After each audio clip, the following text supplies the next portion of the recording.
The slap cracked across the chapel like a pistol shot, and 1,000 candles seemed to shudder in their sconces.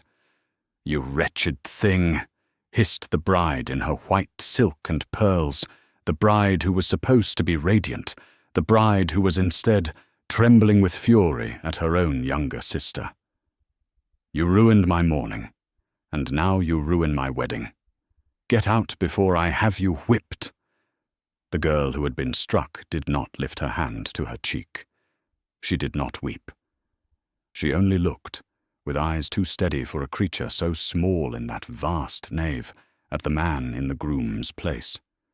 He was tall, dark-haired, beautifully tailored, and he was smiling at the slap, smiling at her. And in a voice meant only for her ears, he said, "I chose her because you were not worth the choosing. Stand at the back, little ghost, and watch what you could never have." What happened next, inside that chapel before the hour was out, would topple 2 great houses, break a baron, ruin a bride, and reveal a secret so long buried that even the king's own confessor had been forbidden to whisper it. Stay with me. Before we step back into the candlelight and the cold marble and the names that built and unmade these people, do me one small kindness. If stories of quiet women and the proud men who underestimate them move you, then subscribe to this channel. Tap the little bell so the next tale finds you the moment it is told. Leave a like to help the story travel. And in the comments, tell me where in the world you are listening from tonight, and at what hour the candles are burning by your side. I read everyone. Now then, let us go back, not to the morning of the wedding, but to a quieter year before it, when the matter that ended in that slap was only a seedling, and no one yet knew which sister would bloom. Hartwell Court sat upon a low green hill above the River Orne, 6 miles by carriage from the cathedral town of Marrowby, and it had stood there in one shape or another for nearly 400 years. Its present face was of pale honey stone. Its long windows looked west toward the orchards, and its drawing rooms were full of inherited porcelain that no one was permitted to dust except the eldest housekeeper, a woman of 70 who had outlived 2 mistresses already. The master of Hartwell Court was the Baron Aldermere, a man whose title was older than his money, and whose money was newer than he liked anyone to suspect. He had married, late in life, a quiet heiress from the northern moors, and she had given him 2 daughters before dying of a winter fever when the younger was only 4. The elder daughter, Cressida, took after her father. She was tall, glossy-haired, ambitious as a hawk, and from the age of 12 had understood that her face was a currency she would one day spend on the highest bidder. The younger daughter, Ginevra, took after her mother, which is to say she was quiet, observant, fond of books and of horses, and entirely uninterested in being looked at. Her mother had left her something more than her temperament, but of that, in its time. Ginevra Aldermere was 18 the year our story begins, and she had spent the greater part of her life being told that she was the lesser of the 2. She had heard it from her sister, who said it as if reciting a weather report. She had heard it from her father, who said it less often but more wearily, as one apologizes for a crop that failed to come in.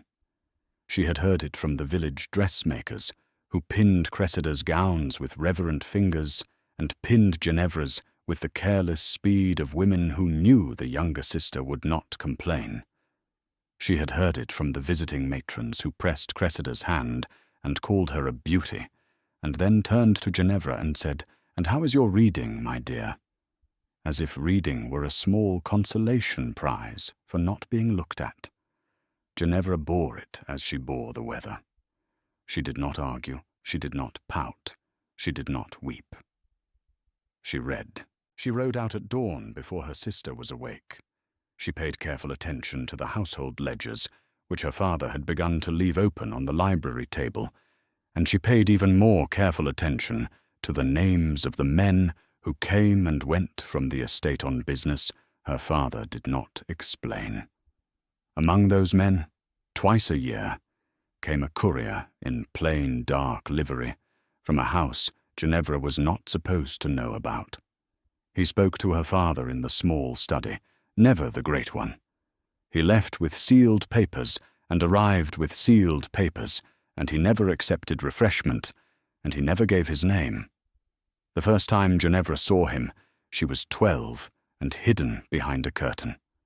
The second time, she was 15 and hidden behind a door. By the time she was 18, she no longer hid.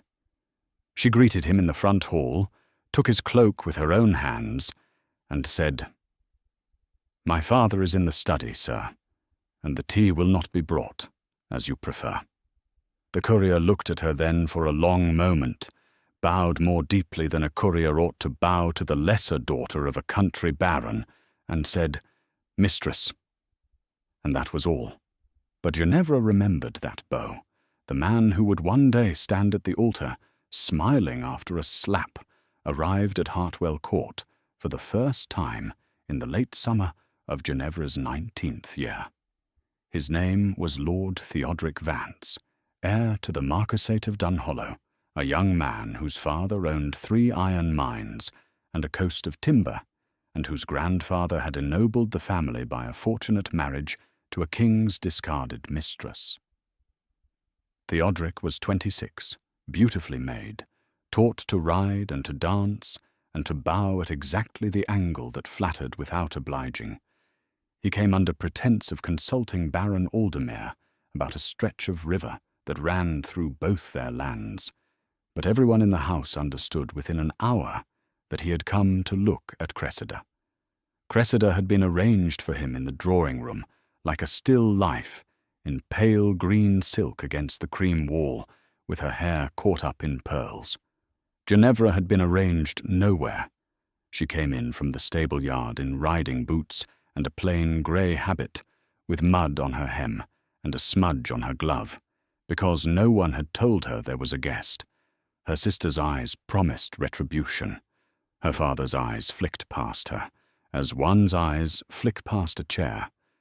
Lord Theodoric Vance, however, looked at Ginevra. He looked at her for perhaps 3 seconds longer than was civil.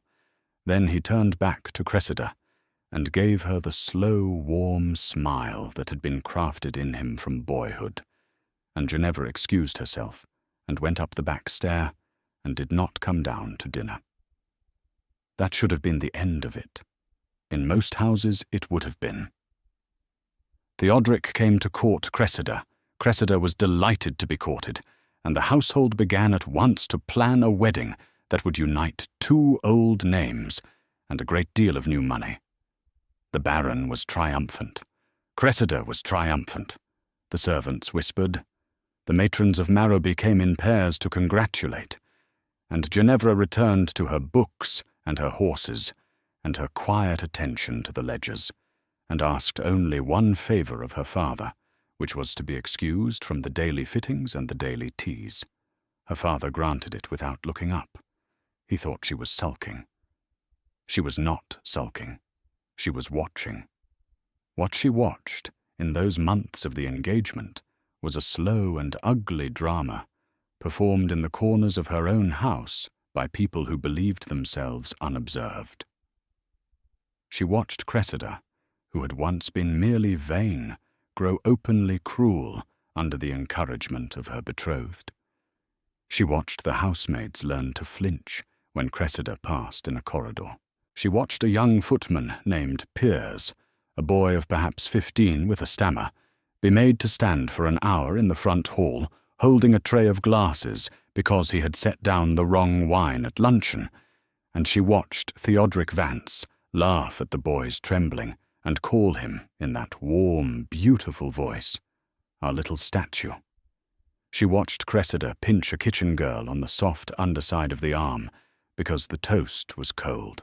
She watched Theodoric, alone in the library, slip 3 small ivory figurines from the cabinet into the inner pocket of his coat. She watched, and she said nothing, and she wrote nothing down, because Ginevra Aldermere had learned long ago that the safest place to store a dangerous thing was in her own memory. She watched, too, in those months, the small dark courier come and go more often than he had ever come before. He no longer arrived twice a year. He arrived once a month, then twice a month, and the sealed packets he carried grew thicker. Her father met him now with a closed face and shut the study door very firmly, and Cressida noticed nothing, because Cressida noticed only mirrors, and Theodoric noticed nothing, because Theodoric noticed only what could be priced. But Ginevra noticed. And one evening in late autumn, when the courier had gone and her father had retired with a headache, she went into the small study and stood before the locked drawer of the writing desk, and she took from a slim chain at her throat a small brass key that her mother had given her on her mother's last lucid afternoon, with the words, "When the time comes, daughter, you will know." She slid the key into the lock. It turned, and what she found inside that drawer changed the color of every room she walked through afterward, although her face did not change at all. She found a folded vellum that bore a seal she had seen only twice before in her life, both times pressed into wax at the foot of edicts read aloud in the cathedral at Marrowby on feast days. She found a letter, in a hand she did not know, but recognized at once, by its precision and its restraint, addressed not to her father but to her mother, dated the year before her mother's marriage to the Baron. She found a second letter, in the same hand, addressed to a child whose name was not Cressida, and was not, properly speaking, Ginevra either, although Ginevra had been the name set down in the parish register. She read all three documents, standing very still in the lamplight, and then she folded them again, and locked the drawer and returned the key to her throat, and she went up to her bedroom, and she sat in the dark for 2 hours without lighting a candle. When at last she rose, she went to her writing desk and composed a letter of her own. It was short. It was addressed to a personage whose name she had never before written down. She sealed it with plain wax, with no device. She gave it the next morning, with her own hands, to the small dark courier, and she said only, "When you next ride south, sir, deliver this before any other." The courier looked at her again, as he had looked at her when she was 18, and he bowed again, as he had bowed then, more deeply than was owed, and he said, "Mistress, it shall be the first thing I do." And he rode away. Ginevra did not know how long the answer would take. She did not know, in truth, whether any answer would come at all, for what she had written was less a request than an announcement, and the personage to whom she had written owed her father nothing and her sister less than nothing, and her dead mother perhaps a great deal, depending upon how memory in great houses kept its accounts. She resolved, while she waited, to test by her own quieter means the man who was about to become her brother by law, because what she had read in the drawer had taught her that a name on a register is not always the same as a name in the blood, and that the man who married Cressida Aldermere would shortly find himself, by the customs of the realm, holding rights over a fortune whose true heir was not Cressida at all. She resolved, then, to know what manner of man Theodoric Vance was when he believed his future bride's lesser sister was beneath his notice. And to know it, she did a thing that her mother, in the second letter, had counselled her to do, should the day come. She put off her good gowns. She dressed in the grey wool of the upper servants. She tied her hair under a plain linen cap. She told her old nurse, who had been her mother's maid before her, to address her in company as Anna, and to say to any who asked that she was a distant cousin from the moors, come to help with the wedding preparations, and in this disguise, 3 weeks before the wedding, she walked back into her own house as a stranger. It is astonishing what people will say in front of a woman in a plain cap. It is astonishing what they will do. In the first week of her disguise, Ginevra learned more about her sister's marriage than she had learned in the 6 months of the engagement. She learned, by carrying a tray into the morning room while Cressida and Theodoric believed themselves alone, that Theodoric had no intention of living at Hartwell Court after the wedding, nor of bringing Cressida often to Dunhollow, but meant to install her in a small townhouse in the capital, where she might be displayed at the opera and otherwise kept out of his way. She learned that Cressida had agreed to this with a laugh, on the understanding that her allowance would be sufficient to buy the season's most envied jewels. She learned, by polishing the brass of the library lamps while Theodoric wrote letters at the desk, that he was in significant debt to a moneylender in the capital, and that the marriage settlement promised by Baron Aldermere had already been pledged, in writing, to 3 separate creditors. She learned, by stooping to mend the hem of Cressida's travelling cloak while Cressida stood before the mirror, that Cressida had a particular grievance against her younger sister, which she enumerated to her maid at length, and which amounted to this, that the younger sister was loved by the servants, and the elder was not, and the elder could not forgive the younger for being loved by people whose love did not matter. She learned worse. She learned, on the 8th night of her disguise, by passing through the back corridor that led to the still room, that Theodoric Vance had a habit of stopping the youngest housemaid, a girl of 14 named Tilly, in narrow passages, and saying to her things that made the child go white and silent. Ginevra saw this with her own eyes. She saw him press the girl against the wall with one gloved hand, flat beside her head. She saw the girl close her eyes. She saw him laugh, softly, and walk away. She stood very still in the shadow of the linen press until he was gone, and then she went to Tilly, and she took the child's hand, and she said, "If he speaks to you again, you come to me, to the cousin Anna. You do not go to the housekeeper. You come to me. Do you understand?" And Tilly, who did not know that the woman in the grey wool was the Baron's daughter, nodded and wept silently into Ginevra's apron, and Ginevra held her, and did not weep herself, because Ginevra Aldermere had long ago put her tears away in a place from which she could not easily retrieve them.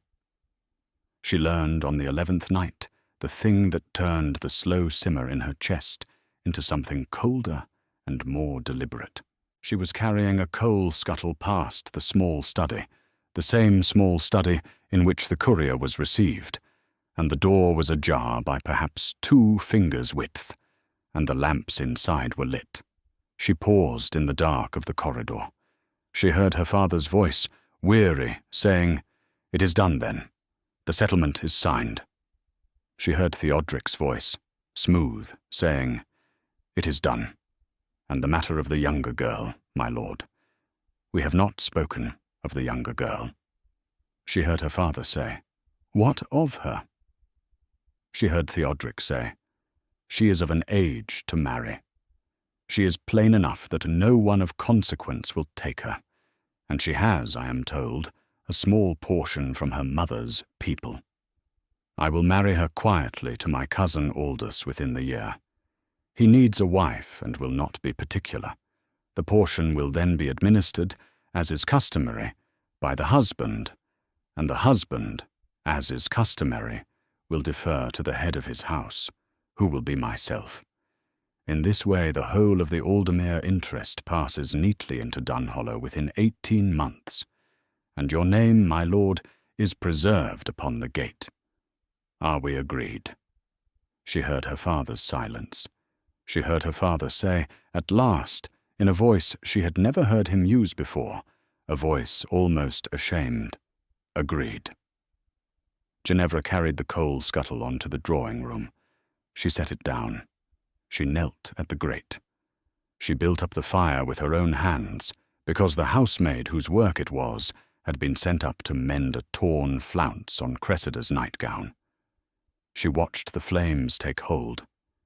She thought very calmly about the second letter in the locked drawer, the one addressed to a child whose name was not on any parish register.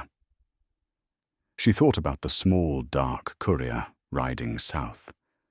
She thought about Tilly, weeping into her apron. She thought about Piers, the stammering footman, holding the tray for an hour. She thought about her mother, who had been quiet too, and who had perhaps been quiet for reasons Ginevra had only begun to understand. And she made, kneeling there before that fire, a single resolution. She would not flee. She would not warn her sister, who would not believe her, and would not warn her father, who had already sold her. She would stand at the wedding. She would stand at the back of the chapel in the plain grey wool of the upper servants, because by the rules her sister had laid down, she was not invited to stand anywhere else, and she would wait for the answer to her letter. The answer did not come for 16 days. In those 16 days the house filled with flowers and with guests, and with the particular hectic gaiety of a wedding that is being staged less for love than for spectacle. Long tables were dressed in damask. The cooks roasted 3 swans, 4 geese, a whole boar, and innumerable smaller fowl. The cellarer brought up wines that had lain in the dark since Ginevra's grandfather's time.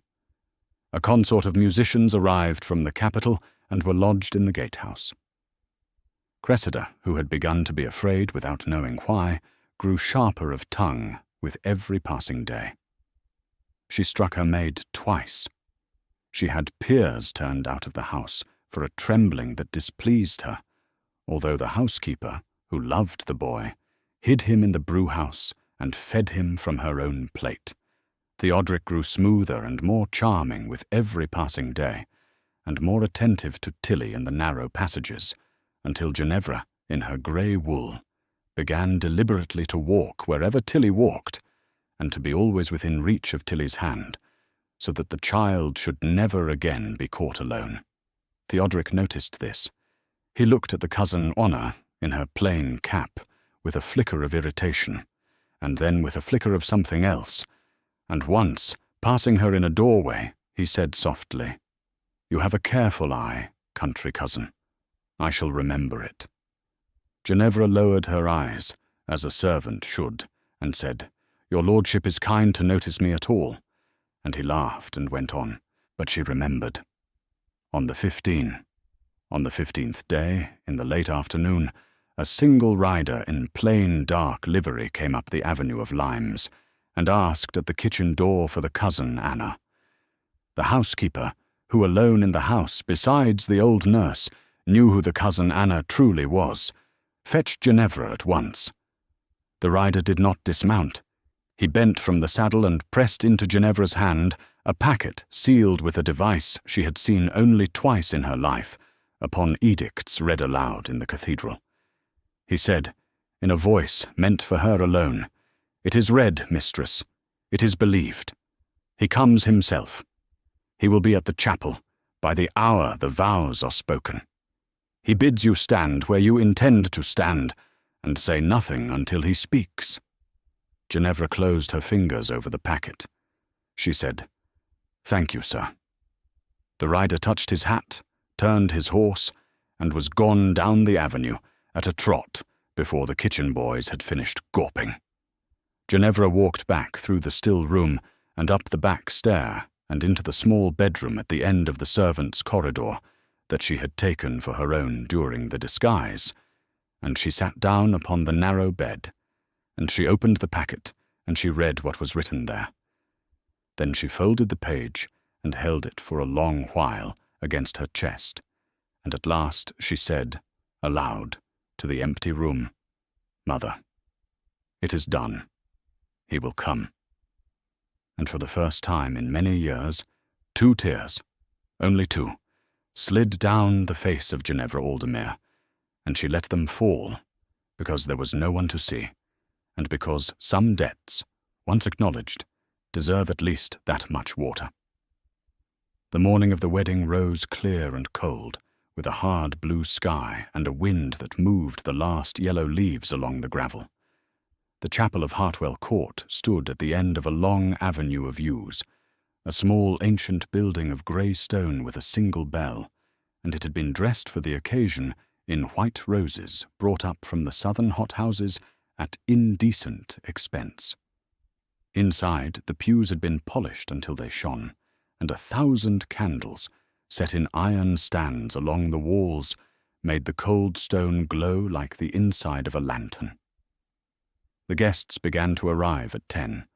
They came in their carriages and their fur-lined cloaks, the matrons of Marrowby in their best lace, the country gentry from 20 miles around, 3 cousins of the Marquess from the capital, a bishop in violet, 2 judges, and a great number of younger sons in tight coats who had come chiefly for the wines. Cressida was dressed in her chamber by 4 maids and her aunt, and she was so beautiful in her white silk and pearls that even her aunt, who did not love her, drew in a breath. Theodoric, in the gatehouse, was dressed by his own valet in a coat of dark green velvet with silver at the throat, and he looked at himself in the glass and smiled the smile that had been crafted in him from boyhood, because today he would be richer by an estate and a name. And Ginevra, in the small bedroom at the end of the servants' corridor, put on the plain grey wool of the upper servants, and tied her hair under a plain linen cap, and walked down the back stair, and out across the kitchen yard, and along the avenue of yews to the chapel, and entered by the small north door, and took her place standing at the very back, against the cold stone wall, behind the last pew, where the housekeeper and the old nurse, and 3 of the kitchen women already stood with their hands folded. Tilly was beside her. Ginevra had brought her on purpose. She kept her hand lightly on the child's shoulder. The ceremony began at 11. The bishop intoned. The bride came down the aisle on the baron's arm in a hush of silk. The groom waited at the altar in his green velvet, smiling.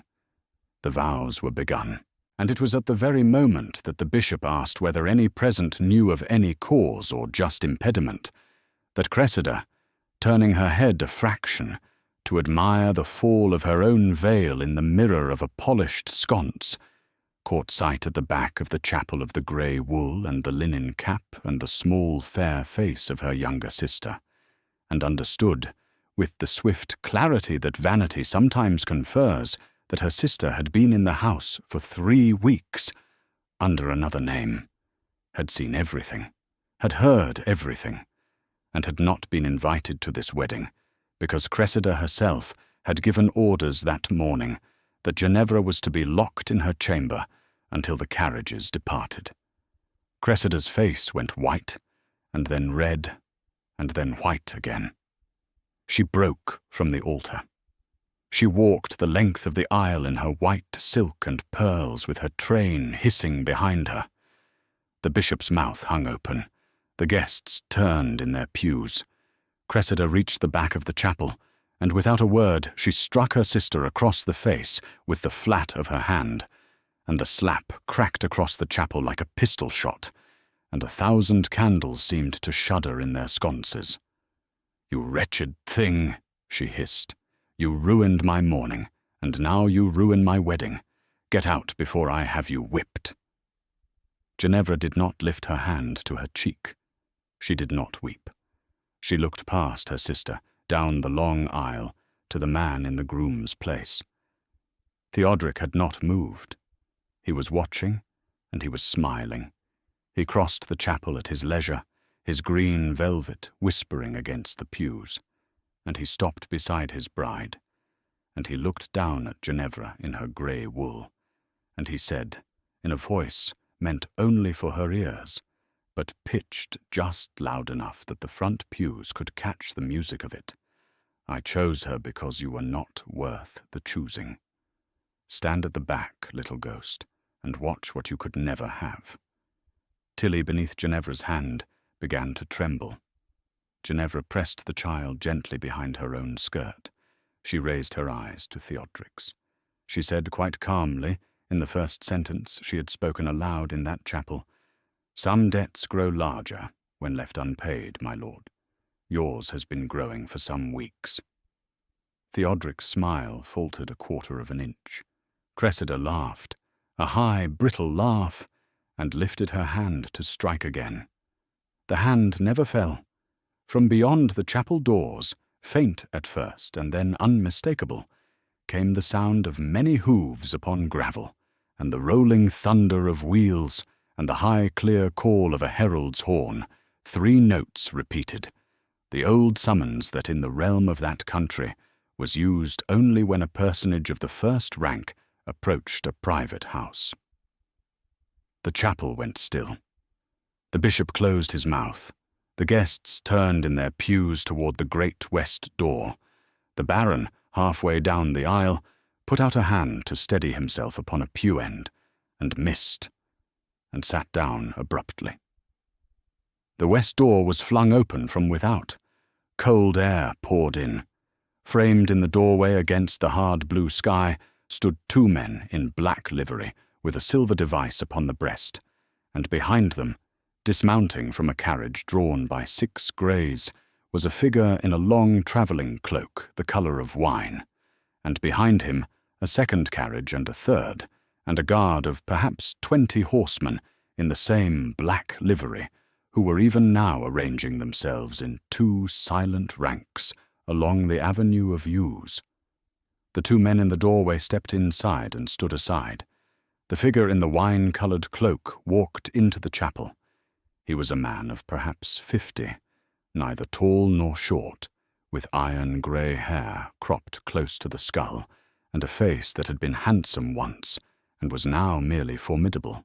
He wore upon his breast, openly, the Order of the Star, which in that country was worn only by one person, and at his throat the small enamelled badge of the Privy Seal, which was worn by no one at all, except upon the occasion of an act of state. The bishop, recognizing both, sank slowly to one knee in his violet. The 2 judges in the third pew rose and bowed from the waist. The cousins of the Marquess from the capital, who had seen this face before, went the colour of wax. Several of the matrons of Marrowby, who had not, simply stared.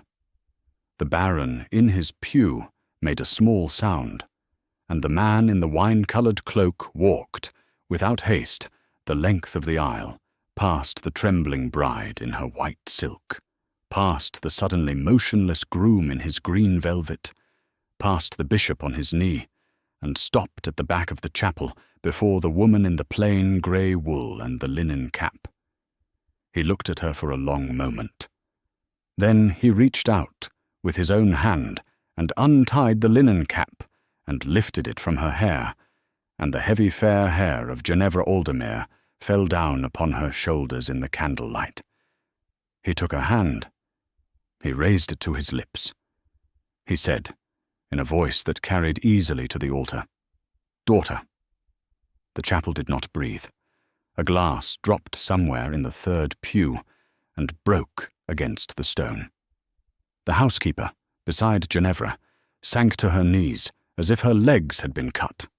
Tilly, behind Ginevra's skirt, made a small, frightened noise, and was at once hushed by Ginevra's hand. The man in the wine-coloured cloak turned, still holding Ginevra's hand, and faced the chapel.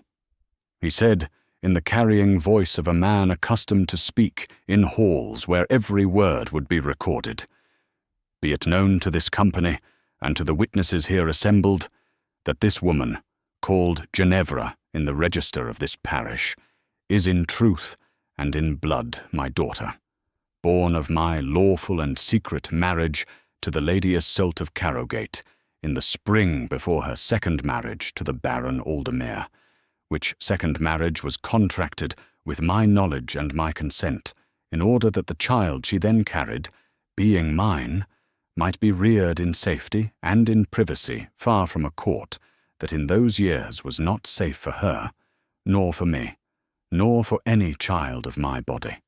The proofs of that marriage, signed by the Lady Iseult, witnessed by my confessor, and sealed with my own hand, have been in my keeping these 20 years, and are this morning lodged with the Chancellor of the realm.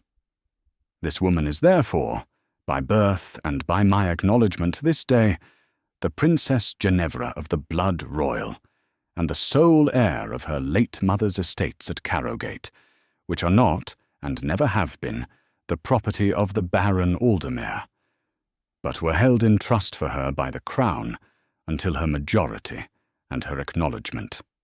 She is, moreover, the betrothed wife of no man living, save by my appointment, and any contract pretending to dispose of her hand or her portion without my seal is void from its first word. He paused. He looked, without expression, at the Baron in the pew. He said, "We will come, my lord, to the matter of your trust, presently." It was then that Theodoric Vance, whose face had gone through several colours and at last settled upon the grey of cold ash, made his single mistake of the morning. He stepped forward from the altar. He attempted a smile. He said, in the warm, beautiful voice that had been crafted in him from boyhood, "Your Majesty, if I had known, if any of us had known, I would of course at once have offered my suit to the lady most worthy of it, and not to her sister. The error is one of ignorance, not of intent, and may be most easily mended even now, before these witnesses, by a small adjustment of the vows." Cressida beside him gave a small, choked sound, like a creature stepped upon. The king, for he was the king, didn't raise his voice. He didn't need to.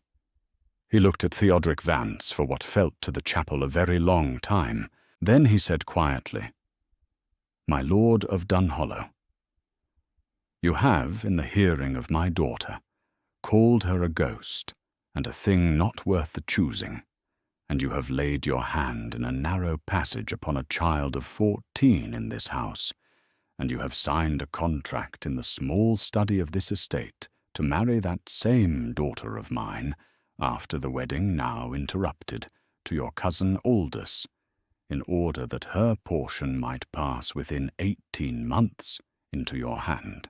These things are known to me. They are known because she knew them, and because she wrote to me, and because I believed her, as I have believed her mother in all things, living and dead. You will not adjust your vows. You will adjust nothing. You will stand where you are, and you will be silent until my officers come for you." He turned his head. No more than that, and the captain of the black liveried guard stepped into the chapel from the west door, with 4 men behind him. They walked up the aisle in step. They took Lord Theodoric Vance by either arm.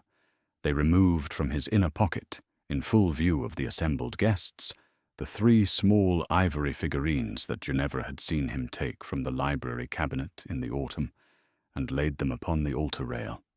They removed from a sewn pocket inside the lining of his coat a folded paper which the captain unfolded, read aloud in a clear voice, and which proved to be the second contract, the one concerning Aldous and the portion in Theodoric's own hand and over the Baron's own seal.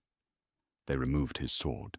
They led him down the aisle past his bride in her white silk, who did not turn her head, and past the bishop on his knee, who did not look up, and out into the cold blue morning, and they put him into the 3rd carriage, and they shut the door, and that was the last that Hartwell Court ever saw of Lord Theodoric Vance, although it was not the last that the courts of the realm saw of him, for his trial occupied 7 weeks of the following spring, and ended in a sentence of perpetual exile to a small wet island off the northern coast, where the chief industry was the gathering of seabird eggs, and the chief amusement was the weather. The king didn't watch him go. He had turned already to the bride.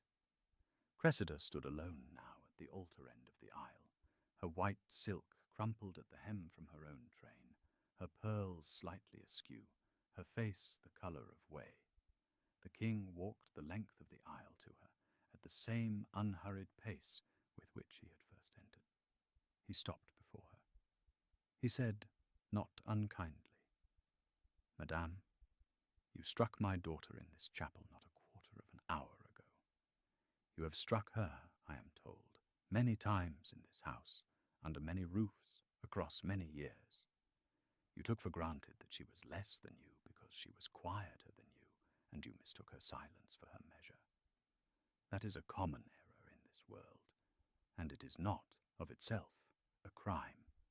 But you also knew, these last weeks, of the contract concerning your sister and the cousin Aldous, for I have the letter you wrote to Lord Theodoric upon the matter, in which you call the arrangement, and I quote your own hand, a tidy disposal of the family's plain problem. That letter was intercepted 3 days ago by my courier. You will not be tried, because you are a woman of 21 and were ill-taught by those who ought to have taught you better. But you will not be the Marchioness of Dunhollow, for there will be no Marchioness of Dunhollow in your lifetime, and you will not remain at Hartwell Court, for Hartwell Court is no longer your father's to keep you in. You will retire this afternoon to the convent of the Sisters of the Vale at Brackenfell, where my late wife's aunt is abbess, and you will remain there at my charge until such time as your character is the equal of your face. Do you understand me, madam?" Cressida, who had never in her life been spoken to in such a voice, opened her mouth, closed it, and at last sank, in her white silk and her pearls, slowly to her knees upon the cold stone, and bent her head, and said, in a small voice that no one in the chapel had ever heard from her before, "Yes, sire." And the king, for one short moment, laid his hand upon her bent head, not in benediction, but in something gentler and sadder, and then he passed on. He came at last to the Baron, who had risen from his pew and was standing in the aisle with his hands at his sides like a man awaiting a blow. The king looked at him for a long time. He said, "Edmund." The Baron flinched at the use of his given name. The king said, "You kept her safe. For 19 years you kept her safe, and you kept her mother's secret. And for that I owed you a debt which I have, these many years, acknowledged in the quiet ways known to us both. But in the last 6 months, you sold her. You signed a paper that gave her, and the lands held in trust for her, into the hand of a man you knew to be a liar and a thief, because you were afraid of your elder daughter, and because you were tired, and because the courier's packets had grown too heavy to carry.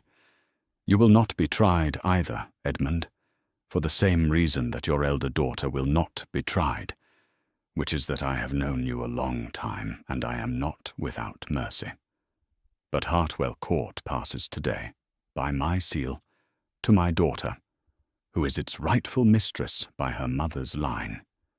You will remove yourself to the dower house at the south end of the orchard, which is a comfortable small house of 7 rooms, and you will live there upon a pension fixed by my chancellor, and you will not enter the main house again, except by my daughter's invitation. Do you understand me?" The Baron, whose eyes had filled, said only, "Yes, sire." The king nodded once. He turned. He offered his arm to Ginevra, and Ginevra, in her plain grey wool of the upper servants, with the red mark of her sister's hand still faintly visible upon her cheek, laid her hand upon the king's sleeve, and together they walked the length of the aisle of that small, ancient chapel, past the kneeling bishop and the white-faced guests and the broken pearls of her sister, and out into the hard blue morning, and the wind moved the last yellow leaves along the gravel, and the bell of the chapel, struck by no human hand that anyone afterward could name, rang once, clear and cold, across the avenue of yews.